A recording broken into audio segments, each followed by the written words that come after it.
بسم اللہ الرحمن الرحیم۔ السلام علیکم۔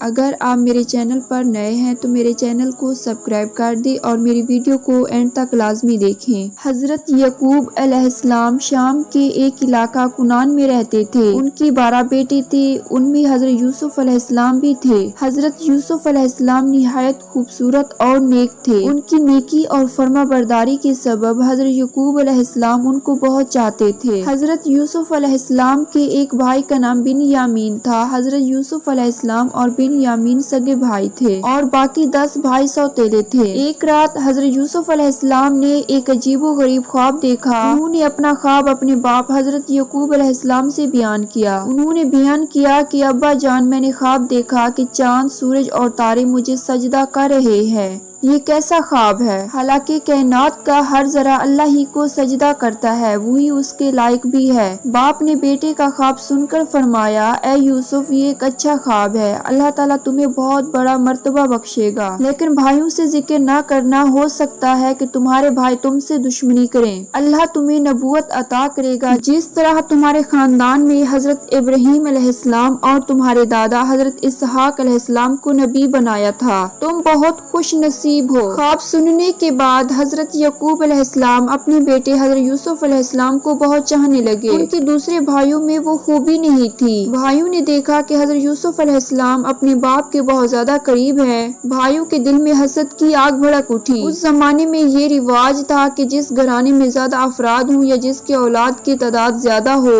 اسے معاشرے میں برتری حاصل رہتی ہے، اسے طاقتور سمجھا جاتا ہے، اسے فتح مندی کی علامت سمجھا جاتا، وہ گھرانہ قوت اور فتح مندی کی علامت تصور کیا جاتا ہے۔ ایسے گھرانے کی کسی سے جنگ ہو جائے یا کوئی مصیبت آن پڑے تو وہ قوت کے بلبوتے پر کامیاب ہو جاتا ہے، اور جنگ ہوتی تو فتح حاصل کر لیتا۔ اسی بنا پر یوسف علیہ السلام کے بھائیوں کا کہنا تھا کہ ہم جسمانی قوت کے مالک ہیں اور بہادر بھی ہیں، آڑے وقت پر ہم کام بھی آ سکتے ہیں، اس کے باوجود ہمارا باپ ہمیں نہیں چاہتا، ہمارا باپ غلطی پر ہے، ہمارے مقابلے میں یوسف علیہ السلام بہت زیادہ کمزور ہیں۔ ایسا معلوم ہوتا ہے کہ ہمارے باپ کا دماغ چل گیا ہے، اس لیے وہ ہمیں نہیں چاہتے، ان کی نگاہ میں یوسف ہی سب کچھ ہے، ہم کچھ نہیں ہیں، ہمیں اس کے لیے کیا کرنا چاہیے۔ ایک دن ایسا ہوا کہ مشورہ کے لیے آپس میں سب بھائی ایک جگہ جمع ہوئے، باتیں ہوئی، ہر ایک نے اپنی اپنی رائے اور خیالات کا اظہار کیا، جس کی جو سمجھ میں آیا کہا۔ ان میں سے ایک نے کہا یوسف کو جان سے مار ڈالنا چاہیے، دوسرے نے کہا کہ نہیں، جان سے مرنا اچھا نہیں ہے بلکہ اندھے کنویں میں ڈال دینا چاہیے، اس صورت میں کسی کی بھی نظر پڑ سکتی ہے، وہ اٹھا کر لے جائے گا۔ بات کی سب نے تائید کی اور کہا کہ یہی بہتر ہے، یوسف علیہ السلام نہ ہو تو ہماری قدر ہوگی، ہم باپ کے منظور نظر ہوں گے، ہمیں باپ کا پیار ملے گا۔ سب نے یہی بات کی۔ چنانچہ ایک دن حضرت یوسف علیہ السلام کے سوتیلے بھائیوں نے باپ سے کہا،